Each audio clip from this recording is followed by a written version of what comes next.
There's something about you that doesn't quite fit into this world, is there? Maybe it's the way you feel things so deeply, or how small talk leaves you exhausted. Maybe it's the way you look up at the stars and feel like you're remembering something, not just admiring them. Maybe it's the weight you carry.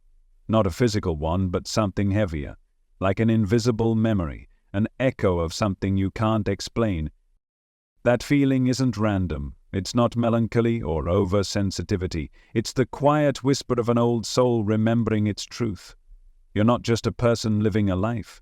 You are a soul that's been evolving for eons, shaped by lifetimes of love, loss, revelation, and rebirth. And deep down, a part of you knows this. A part of you always has. But the world you were born into doesn't make room for that knowing. It tells you to pick a role, follow the rules, blend in. It tells you that life begins with birth and ends with death, and anything beyond that is fantasy. Edgar Cayce didn't believe that, and neither do you, because you felt otherwise, even if you didn't have the words for it. Himself, Cayce, often called the sleeping prophet, gave over 14,000 psychic readings while in trance, many of them pointing to a radical truth. Your soul doesn't start with your body. You are not your name, your memories, or your accomplishments. You are something much older, much vaster, a traveler, moving through lifetimes not just to exist, but to evolve. According to Cayce, your soul chooses where it will be born, what it will face, and who it will meet, not randomly but intentionally. Each life is a chapter in a far bigger story, and the patterns of that story are not hidden. They're woven into your personality, your pain, your passions, and your deepest longings. Think about this. Have you ever walked into a place for the first time and felt like you knew it, not just liked it, remembered it? Have you ever met someone and felt an instant connection that defied logic, a bond that felt ancient? Or maybe you've had the opposite, an aversion to someone or something that made no rational sense. These aren't just quirks of the brain. They're the fingerprints of past lifetimes bleeding through into this one. And if you're honest, you've probably wondered, why do I feel older than my years? Why do I carry such a heavy heart, even when everything around me seems fine? Why do I crave truth, silence, depth, while the world screams for noise, attention, and speed? Old souls don't just think differently, they feel differently. There's a weariness that often comes with being one, not because you're broken, but because you've seen too much. You've loved deeply, lost tragically, grown profoundly, and somewhere in your soul the echoes remain. You came here not to start a journey, but to continue one. Young souls are different. They're new to the human experience, curious, energetic, often driven by adventure, ambition, and outward success. They chase identity, wanting to experience life in all its vivid edges. And there's nothing wrong with that. Every soul begins as a young one. But, as it evolves, something changes. Eventually, the outward pursuit no longer satisfies. The noise begins to feel empty. The chase feels repetitive, and the soul starts to turn inward, questioning, remembering, longing. That's where the old soul begins to wake up. You may feel like you don't belong because you're not supposed to belong, not in the way the world defines it. You didn't come here to conform, you came to remember. There's a sacred exhaustion that many old souls feel. It's not depression, it's spiritual fatigue, a quiet knowing that much of what the world chases isn't real. A sense of déjà vu, not just in places, but in patterns. Like you've played this game before, and now you're ready for something more. This is the soul's way of pulling you inward, of calling you back to essence, back to purpose. But how do you know if you're an old soul?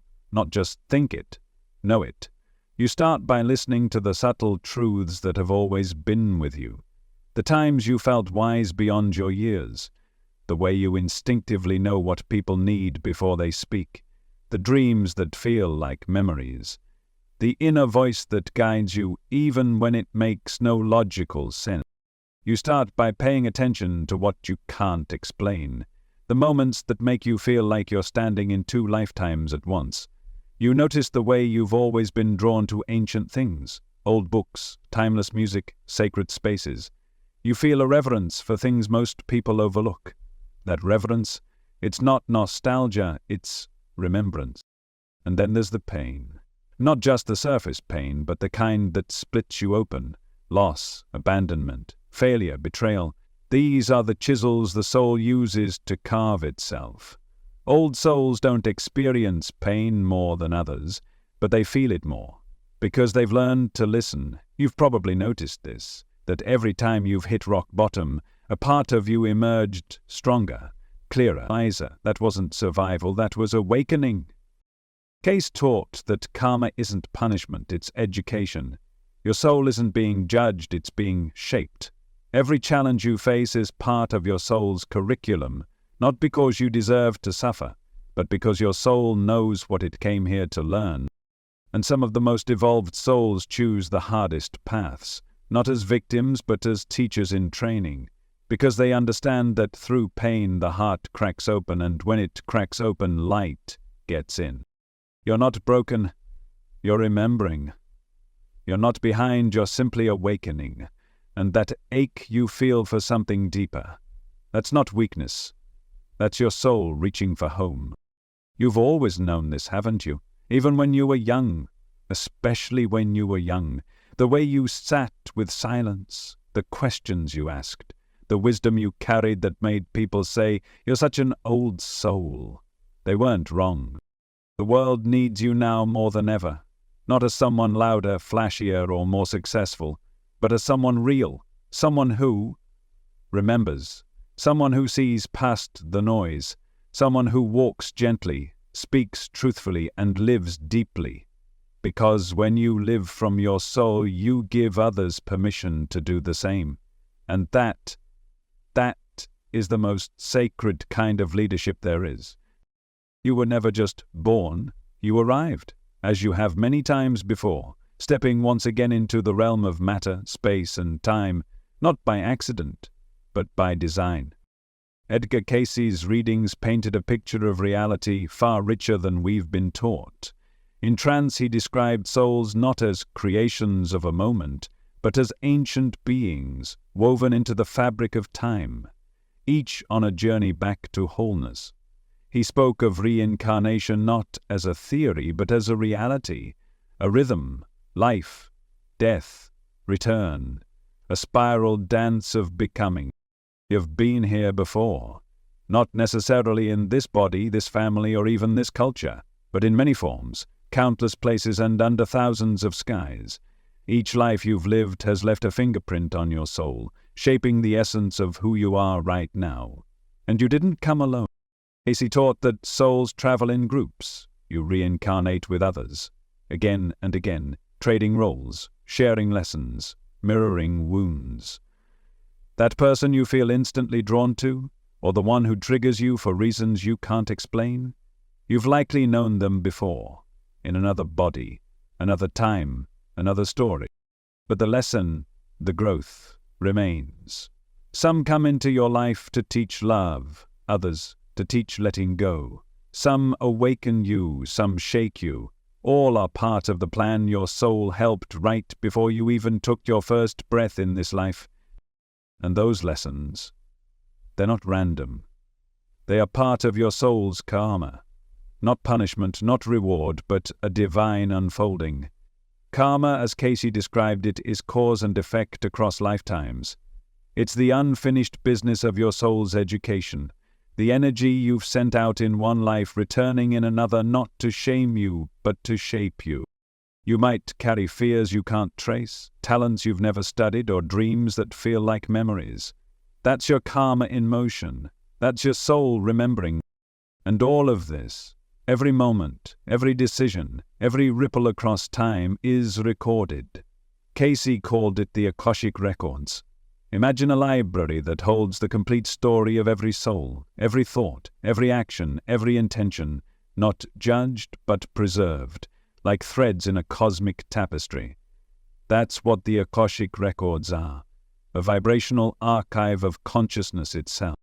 And whether you're aware of it or not, you felt those records, in the dreams that feel more real than waking life, in the sudden knowing that defies logic, in the moments when time bends and your soul whispers, "You've done this before." These whispers aren't fantasy. They're echoes of what Casey and countless mystics called soul memory, which brings us to the question, what does it mean to be an old soul? Too often the term gets romanticized, as if being an old soul is a badge of superiority. But in truth, a soul is not older because it's better. It's older because it remembers. It remembers who it is beneath the masks. It remembers the rhythm of lifetimes, the ache of forgetting, and the bliss of returning. A young soul may be brilliant, bold, and bursting with curiosity, exploring the thrill of creation, the boundaries of identity. It seeks outward. It learns through contrast. An old soul, it turns inward. It searches for meaning, not stimulation. It seeks depth, not drama. And its wisdom doesn't come from reading books. It comes from lifetimes of falling, rising, loving, losing, and loving again. Old souls are often tired, not just physically but existentially, because they've played the game. They've climbed the ladders, chased the dreams, worn the masks in other lifetimes and sometimes in this one too, and now they want truth, realness, simplicity. They long for what doesn't fade. But here's the sacred truth. Every soul, young or old, is evolving. Every path is valid. Every life matters. The purpose of multiple lifetimes isn't to achieve some spiritual rank. It's to refine consciousness, to remember the divine nature of your being by experiencing everything that is not it until you return to the center. Your soul is a spark of source, timeless, limitless, eternal. But to remember that fully, it must forget. It must descend into form, illusion, and separation. And then, over lifetimes, it begins the journey home. Each life you live reveals a new facet of that return. Some lifetimes are about building, others are about breaking. Some are about family, creation, and joy, others are about solitude, loss, and silence. But all of them, every single one, is sacred. And in this life, right now, you're remembering again. You're not here randomly. You're not here to chase empty roles. You're here because your soul chose this exact moment in the grand spiral of time, because something within you is ready to remember what the world taught you to forget.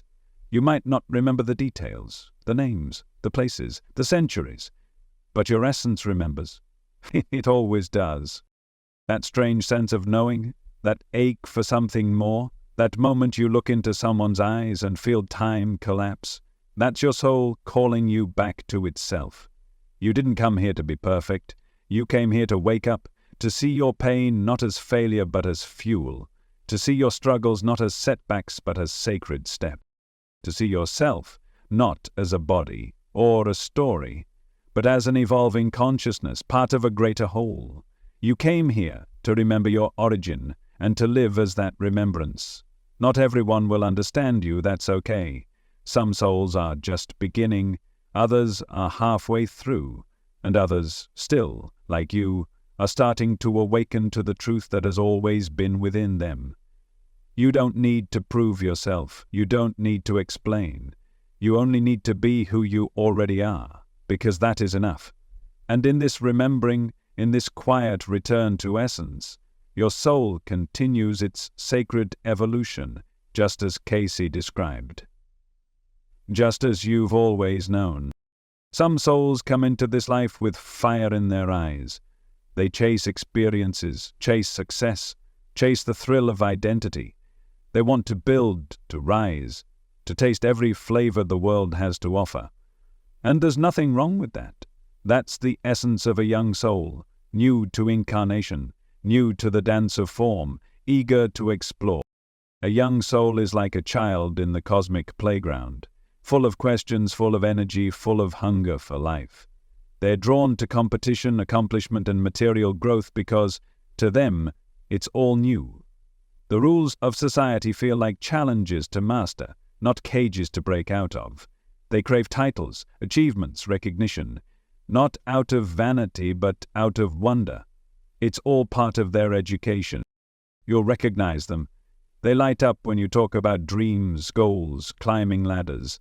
They're ambitious, self-focused, quick to leap, and sometimes even quicker to fall. Trial and error is how they learn. Mistakes are their mentors. They live out loud, and their joy is often infectious. But then there's you. You, who may have looked around from a young age and thought, why does everyone care so much about these things? You, who never quite bought into the story you were told.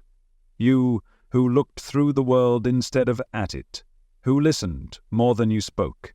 Who felt more than you let on. You are not disinterested, you are disillusioned. That is the mark of an old soul.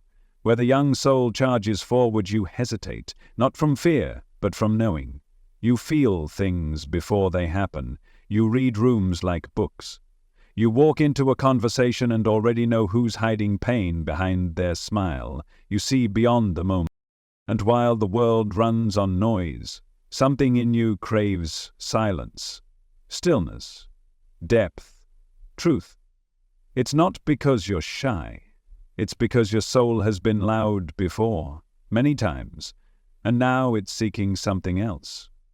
Resonance, not reaction. Old souls are drawn to solitude, not out of loneliness, but reverence.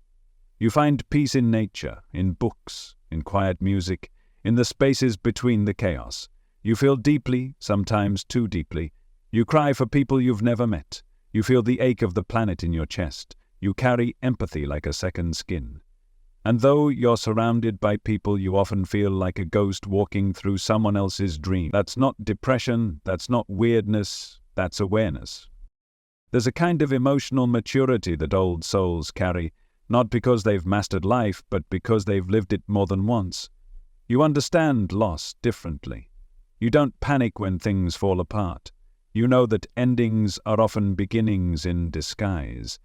You've grieved, even when you didn't know what for. You've loved in ways that felt ancient, and sometimes you've hurt in ways that had no origin in this life. You don't just feel tired, you feel heavy, not in body but in spirit. A weight you can't name. That's not a burden. That's memory. Spiritual fatigue is real. When a soul has been through many incarnations, it begins to feel the weight of illusion. The ego games become transparent. The societal masks lose their shine. The roles feel like costumes. And you begin to long for something more. Not more money, not more fame, more meaning. But here's what's fascinating. Not all old souls retreat into caves or quiet gardens. Some are called to lead, to speak, to rise. Not for ego, but for service. You'll notice it. Some people have a kind of gravity. When they speak, it feels like they're speaking from somewhere else, like their words are pulled from ancient wells. You trust them without knowing why. You listen not just with your ears, but with your entire being. These are old souls who came back with a mission, and often they don't even know what that mission is until life pulls it out of them. But not all old souls are loud. Many are invisible on purpose, working behind the scenes, healing others in silence, holding space, not needing to be seen. Both paths are valid. Some came to awaken, others came to anchor. So ask yourself this: have you always felt like you didn't fit in? Have you walked through life wondering why everything feels so small compared to what you know you carry inside? Do you feel ancient even when you're young? Do you look at people your age and feel like you were born into the wrong time, the wrong century, the wrong planet? These aren't flaws, these are signs, markers of a soul that has traveled far and is beginning to remember the distance. Have you ever had the feeling that you're just waiting, not for something external, but for something to click inside? Like you're standing in a fog, holding a map you can't quite read, but knowing it leads somewhere sacred. That's not confusion, that's awakening. And maybe you've felt frustrated by how others seem so at home in the world while you've spent your life searching for a home you can't describe. Maybe you've tried to force yourself to care about the things everyone else seems to love and failed miserably. Maybe you've worn masks just to belong, only to find that you feel more alone with them on. That's not your fault. You were never meant to fit in, you were meant to see through. You weren't born to mimic, you were born to remember. And now that remembering has begun, there's no test to determine your soul's age, there's no checklist, no label. But your energy tells the story. Your eyes carry timelines. Your silence says more than words. And the way you ache for something deeper, that's the echo of every lifetime calling you home. You are not weird. You are not lost. You are not broken. You are simply old, and that is your gift. Have you ever walked into a room you've never been in and somehow knew exactly where everything was? Have you ever met someone for the first time, yet felt like you've loved them forever? Or maybe you've been to a place that should have felt new but stirred a sorrow, a longing, a familiarity so deep it made no sense. This is the language of soul memory. It doesn't shout. It doesn't explain itself. It moves quietly, like a breeze through the subconscious, stirring emotions you can't trace and dreams you don't remember dreaming. It's the part of you that knows beyond reason, feels beyond context and sees without sight. Edgar Cayce believed that déjà vu, those sudden jolts of recognition, are echoes from past lifetimes, not imagined, not coincidental, but very real imprints from experiences your soul has already lived. You might brush them off, like most people do, but they're not accidents, they're whispers. A soul can live dozens, hundreds, even thousands of lifetimes, and while the conscious mind may forget, the deeper layers never do. The body changes, the name changes, the personality shifts, but the soul remembers everything.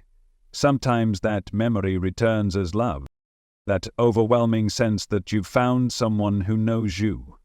Before you've even spoken, your eyes meet and something clicks.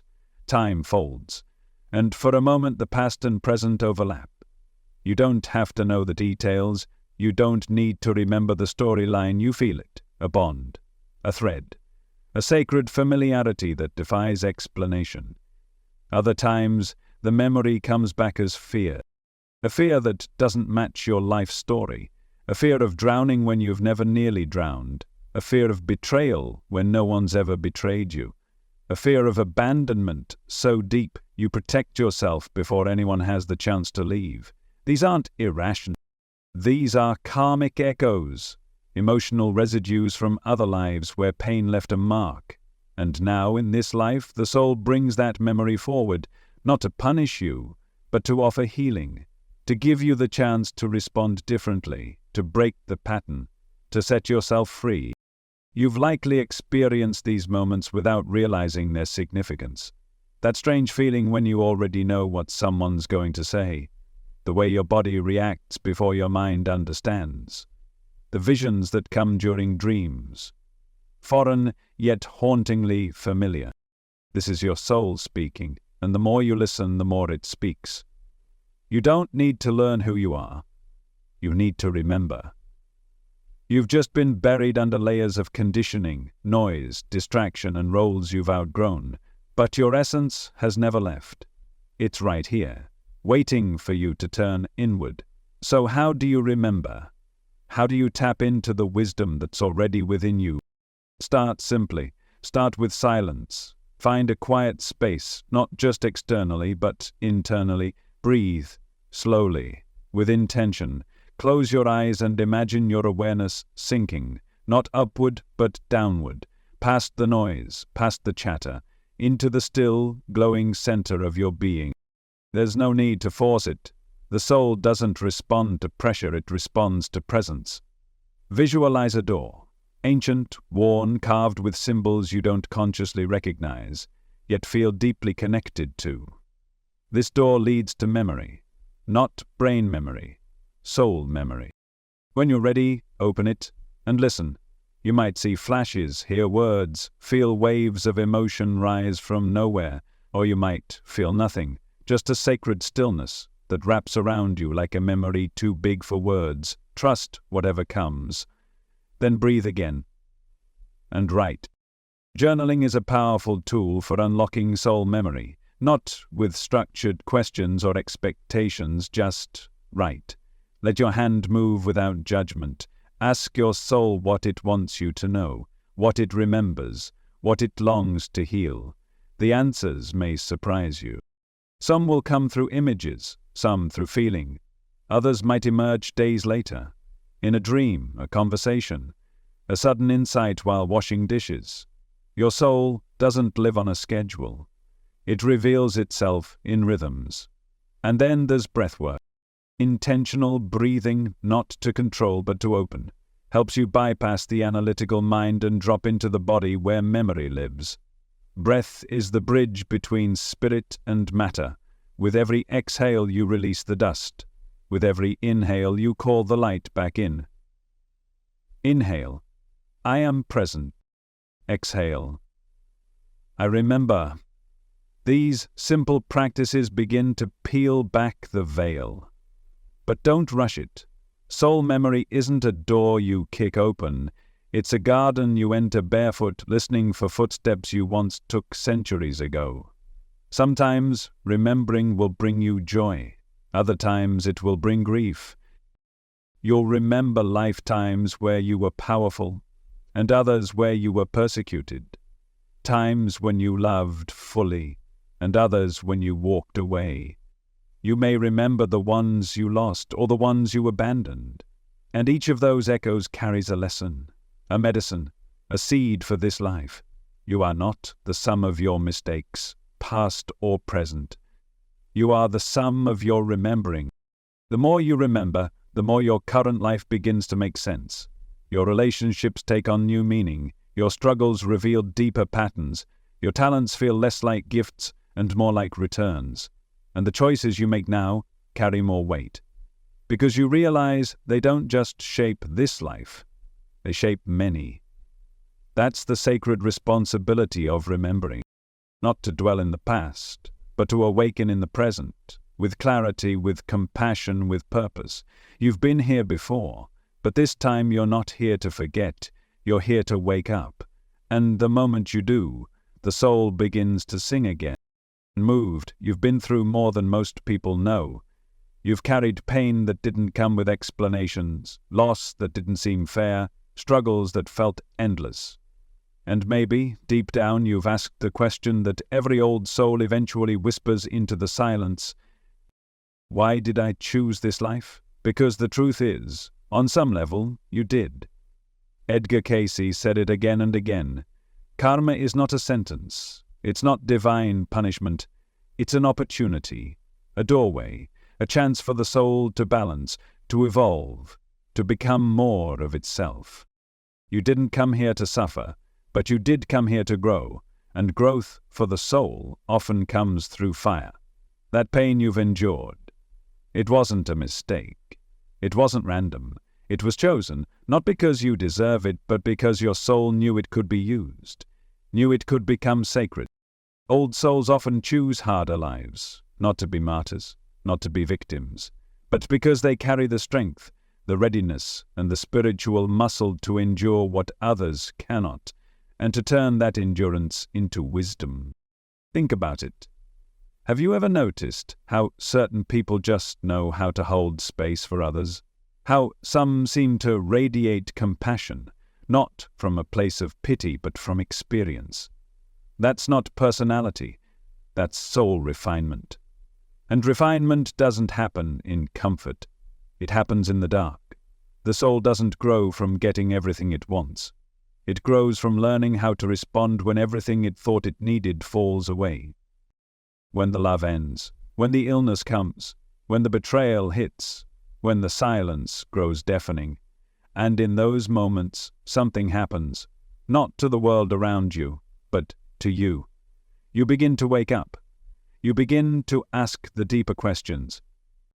You begin to realize that happiness and wholeness aren't the same thing, that joy isn't always loud, that peace doesn't always look like ease, and that pain, real pain, is not a curse, it's a chisel. Imagine a sculptor standing before a massive block of marble. The raw material is dense, heavy, shapeless, but within it, there's beauty, there's art, there's truth.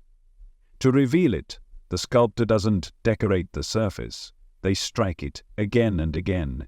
They chip away at everything that doesn't belong. That's what life does to the soul. Pain is not the punishment, it's the process.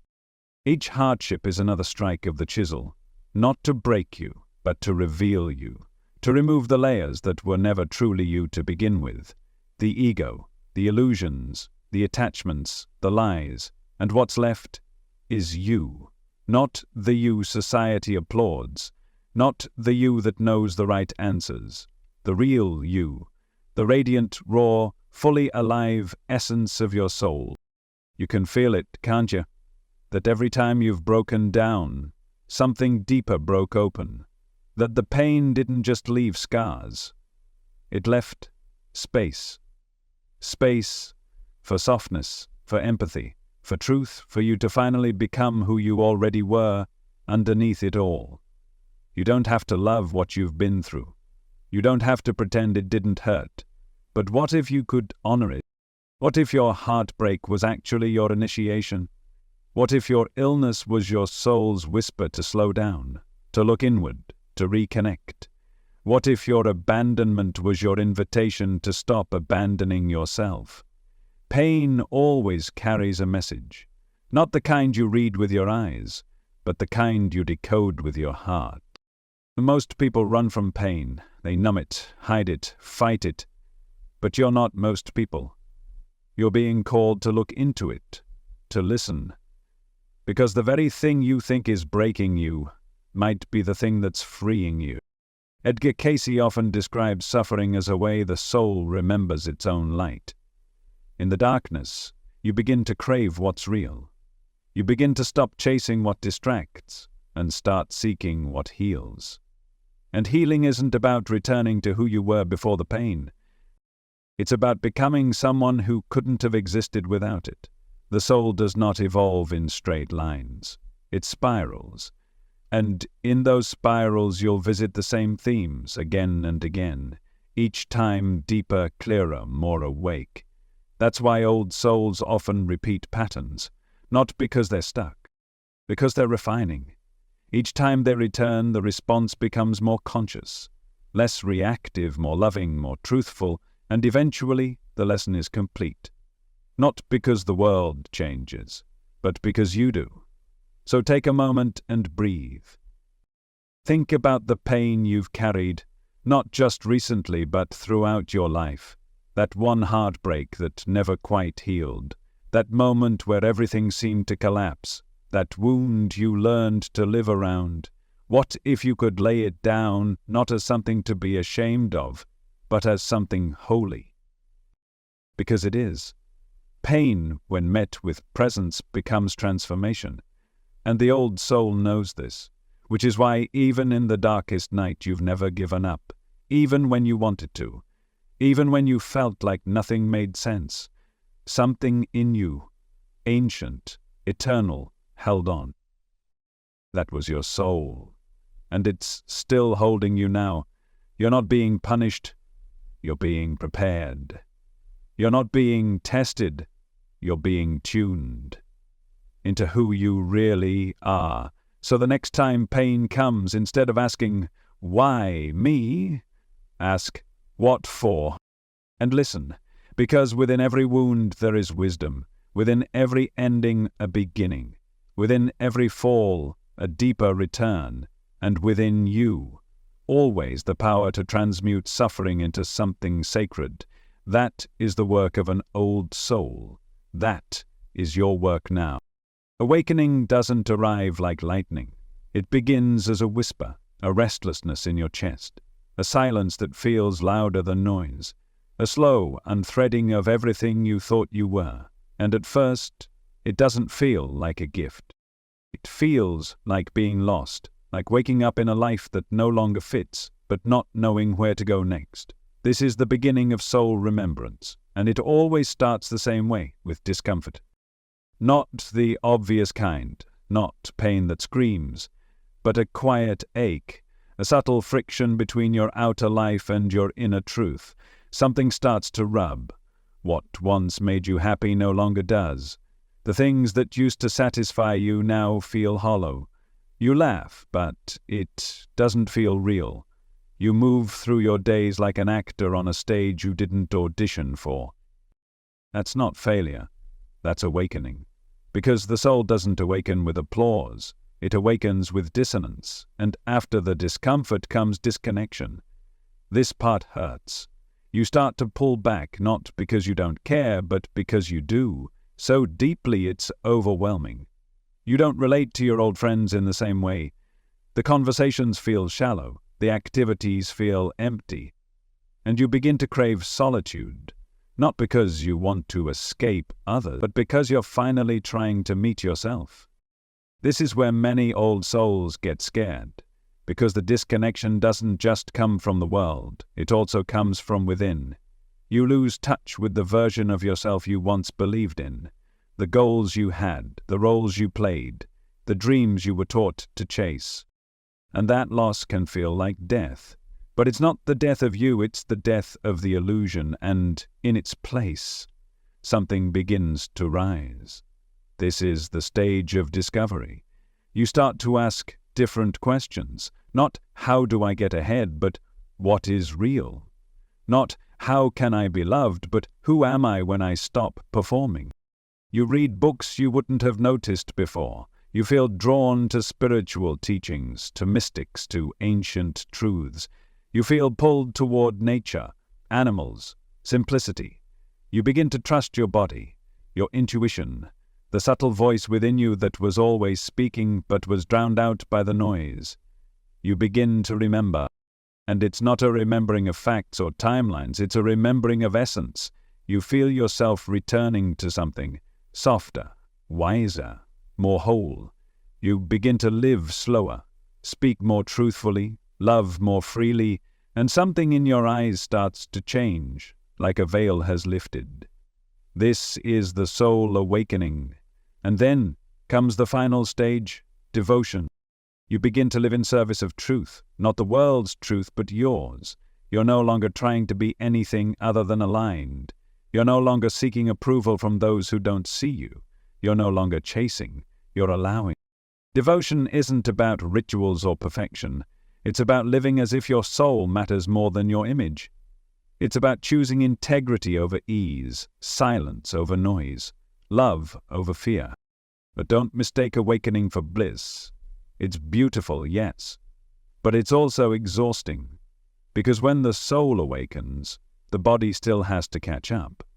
The nervous system is stretched, the emotions come in waves, and the mind, trained for years to obey illusion, starts to panic. This is where many old souls hit the wall of spiritual burnout, and it's real. You feel drained even after sleep. You can't tolerate crowds. You become sensitive to sound, to light, to energy. Your body starts to rebel. Your patience thins. Your skin becomes thinner, emotionally and energetically. This isn't weakness, it's purification. The old programs are being dismantled. The outdated beliefs are being stripped away. And your system is recalibrating to hold more light, more truth, more you. But this process takes energy, and that's why old souls must rest. Not just nap, not just sleep. Rest, deep spiritual rest, the kind that doesn't come from a vacation but from surrender, from solitude, from honoring the fact that you are not a machine, you are a vessel. And like any sacred vessel, you must be emptied before you can be filled again. So let yourself slow down, let yourself cry without reason, let yourself do nothing, because in that nothing, your soul is working, and as the fatigue lifts, something returns. Purpose. Not the kind handed to you by society, not a title or a job or a role, but a quiet knowing, a sense of, this is why I'm here. And it doesn't always come with fireworks. Often it's as simple as walking differently, speaking more honestly, loving without armor. You realign, you come home.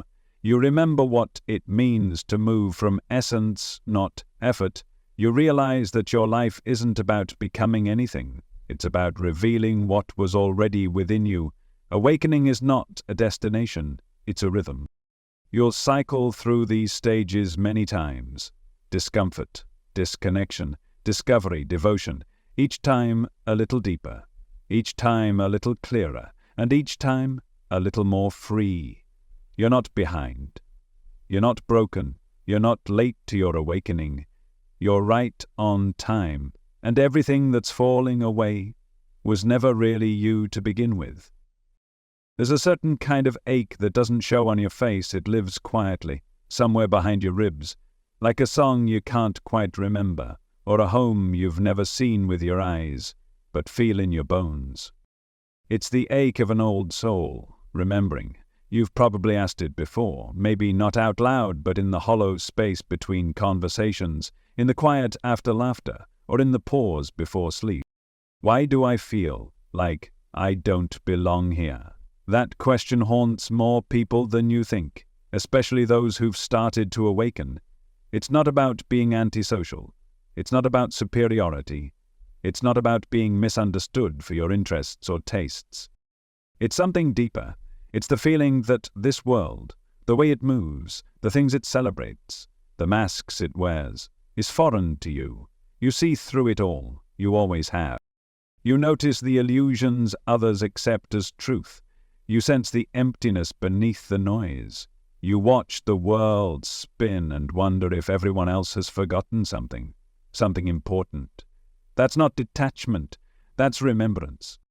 And with that remembrance comes a deep and holy loneliness, the kind that no crowd can cure, the kind that doesn't come from a lack of people, but from a lack of resonance. Because you don't just want connection, you want truthful connection. Soul deep, wordless, real. You want to feel seen, not just for your personality, but for your essence. You want to look into someone's eyes and feel them say, "There you are. I remember you too." But that level of connection is rare, because many souls are still sleeping, still playing the roles, still living the storylines they were handed. And when your soul starts to wake up, it can feel like you're the only one in the room who hears the music. You're not crazy, you're not broken, you're not too much or too sensitive or too intense. You are ancient, and part of that ache you carry is the desire to go home. But here's the mystery. The home you long for isn't a place. It's a state of oneness, of being fully merged with Source, with divine light, with all that is. That's where your soul began. That's where every soul began. And that's what you're aching for now, you remember, not with your brain but with your being, what it felt like, to be whole, to be safe, to be loved, not for what you do, but for simply existing. You remember being part of something infinite. You remember the music of the cosmos, the warmth of the light, the purity of vibration where there was no fear, no separation, no masks. And this life, as beautiful as it can be, feels like an echo of that, like a dim mirror, like a dream within a dream. Many old souls carry this longing, and some even identify as something more than human. They call themselves starseeds, wanderers, volunteers, souls who feel they've come from other realms, other planets, other frequencies, not as an escape, but as a mission to bring light into a heavy world, a mission to help humanity awaken, to anchor peace, to hold love, to embody remembrance. And if that sounds familiar, if you've always felt like Earth was never quite it for you, you're not alone. But it's also important to understand something. No matter where you've come from, you're here now. Your soul chose this incarnation, this planet, this timeline, this body. You may not have come to stay forever, but you came intentionally. And while the loneliness may feel unbearable at times, it's not a punishment, it's a pointer. a pointer back to the truth you're meant to live. Because here's the paradox. You long for solitude, and yet crave deep, meaningful community. You want silence, and yet ache to be felt by someone who truly sees you. You disappear for weeks, and then suddenly yearn to be surrounded by kindred spirits. This is the dance of the awakening soul. You're learning how to walk between worlds. One foot in the mystery, one foot in the marketplace.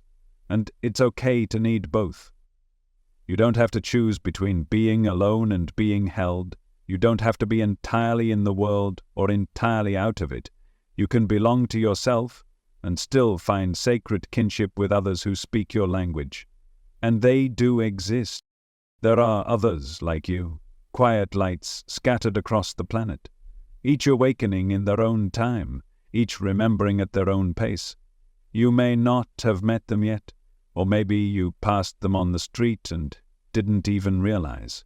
But they're out there, and they're looking for you too. So don't give up. Don't dim yourself just to blend in. Don't pretend you're not awake just to feel safe, because every time you choose truth, even in silence, you send a signal, and that signal reaches farther than you know. You are not alone, you are just remembering alone, and soon you'll find the others who are remembering too. Until then, let the ache be holy. Let it remind you of your origins. Let it fuel your devotion to live as light in a world that often forgets. Because you didn't come here to escape. You came to embody what you remember. And in doing so, you bring a little bit of home down to earth. There's the you the world sees, and then there's the real you, the one behind the smile, the one beneath the roles, the one who watches it all, silently, patiently, eternally. Edgar Cayce spoke of this difference often. He said that the personality, what most people call the self, is not the soul. It's a vehicle, a mask, a temporary costume you wear to move through this particular life. And like any costume, it changes. You've had others, hundreds, maybe thousands, different names, faces, languages, genders, stories. Each one a thread in the fabric of your evolution, but none of them define you, because who you really are is changeless, not static but eternal. The soul self is not limited by your name, your job, your history, or your trauma. It existed before this body. It will continue long after. And when you live from that essence, everything shifts. But most people don't, because from the moment you're born, you're taught to forget. You're handed a name, a label, a story. You're told how to behave, what's acceptable, who to be. You learn to perform, not out of malice, but out of survival. You learn that being yourself is risky, that truth can lead to rejection, that softness can be punished, that authenticity is unsafe. So you build a mask. You wear what's expected, you say what's safe, you become who you think you should be, and slowly you forget. You forget the wildness, the wisdom, the worth. But the soul never forgets. And one day, sometimes through joy, sometimes through crisis, the mask begins to crack. You feel restless, uninspired, tired of pretending. You start to question the roles you've played. You wonder who you'd be without the achievements, the validation, the approval. You wonder what would happen if you stopped acting and started being. This is the beginning of living from soul, and it changes everything. Because when you live from ego identity, your life is about maintaining image, reputation, safety, success. You're always managing something. But when you live from soul essence, your life becomes about expressing, not performing, revealing. You don't speak to impress, you speak to connect. You don't move from fear, you move from truth. And it's not always easy, because the world still rewards the mask. People might not understand your shift. They'll say you've changed, that you've become distant, that you're not yourself anymore. But that's because they never knew the real you. They knew the version you showed them, and now you're letting that version fall away. You weren't born to fit in. You were born to wake up. And in doing so, you become something rare, someone who lives as they actually are. And that is spiritual service. Because every time you choose truth over performance, you give others permission to do the same. Your authenticity becomes medicine. Your honesty becomes light. And your presence becomes a reminder that it's safe to be whole. But how do you live from soul essence? How do you take that eternal truth and bring it into the messiness of human life? You start by listening, deeply, before speaking, before reacting, before deciding. You ask what feels aligned, what feels off. What does my soul say? Not my conditioning, not my fear, not my past, but the stillness inside me.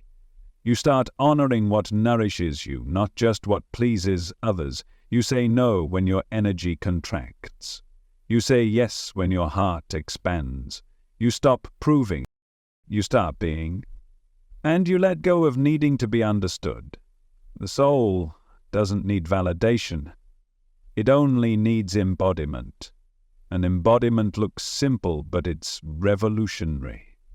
It means slowing down, feeling your breath, returning to your center before making choices, letting go of people who no longer resonate, and welcoming in the stillness you once ran from. It means speaking your truth even when your voice trembles. It means creating art even if no one sees it. It means walking barefoot, praying without words, dancing without reason. It means remembering who you were before the world told you who to be, and letting that remembrance shape your day. Soul living isn't about changing the world overnight. It's about changing how you show up in the world, moment by moment, breath by breath. Because your presence carries vibration, and when your vibration matches your essence, you become a portal, a living doorway through which the sacred can enter, not just for you, but for everyone you meet. And in that space, in that rare, radiant, undistorted space, something miraculous happens.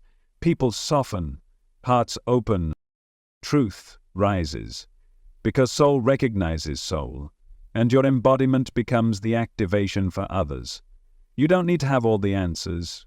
You don't need to be a guru or a master. You just need to be real, because that's what the world is starving for. Not more performance, not more perfection, but more presence, more soul, more you. You've come a long way, not just in this life, but across lifetimes, across centuries, through joy and sorrow, silence and song. And now, you're here, not by accident, but by sacred appointment. You are the culmination of every soul contract, every karmic thread, every echo of memory that brought you to this moment, and right now something in you is waking up, stirring, stretching its limbs after a long sleep. This isn't new information, it's ancient knowing, not taught but remembered, because your soul has always known the truth, that you are not a name, a role, a title.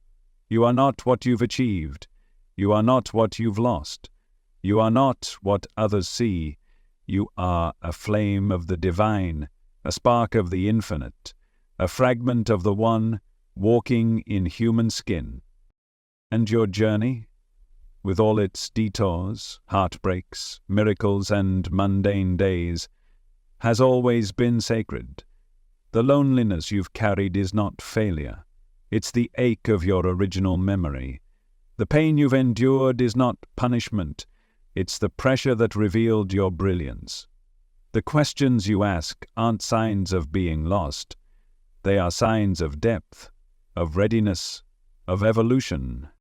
And now, you stand at the threshold of a deeper return, not to some faraway heaven, but to you, to your soul, to your source, to your purpose. And that purpose isn't something you have to go out and find. It's something you uncover as you peel away everything you're not, every false belief, every outdated identity, every voice that told you to shrink, every fear that kept you silent. When all of that falls away, what remains is truth. And that truth is luminous. It's quiet. It's powerful beyond measure. It doesn't demand attention, it simply is. And from that space, from that grounded, soul-aligned space, you begin to live differently. You speak slower. You listen deeper. You create with reverence. You move through the world not to gain but to give, not to impress but to bless.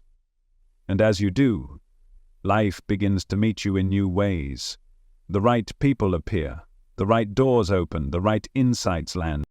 Not because you've finally gotten it right, but because you've stopped pretending. You've stopped resisting. You've stopped dimming your light just to make others comfortable. And that light, your light, is what you came here to embody. That's why you've always felt different. That's why you've always been sensitive, intuitive, restless. That's why you've longed for something more even when life seemed good enough. Because your soul came here not to conform, it came to remember. And through that remembrance, to remind others you are a mirror, you are a message, you are a medicine. Not by doing more, but by being you. Fully, freely, unapologetically, and that takes courage. Because living from soul is not the easy path. It asks for everything false to fall away. It asks you to leave the comfort of ego and walk the wild path of truth. It asks you to be still when others are rushing, to trust when others are doubting, to love when others are guarding. But in that path is peace. Not the kind that comes and goes, but the kind that holds you. Even when the world shakes, the kind that doesn't need conditions. The kind that lives at the center of who you are. So breathe that in, let it settle in your chest, let it soften the hard edges of self-doubt. Let it remind you that you are enough. Not someday, not when you've healed more, not when you've done more. Right now, as you are. Because your soul is already whole. And this life, this strange, sacred, beautiful life, is just the next chapter in your remembering. So live it well. Love with abandon. Speak with clarity. Walk with integrity. Rest when you're tired. And above all, remember, you are not just a person living a single life. You are an ancient soul, remembering who you truly are. And that remembrance, it changes everything.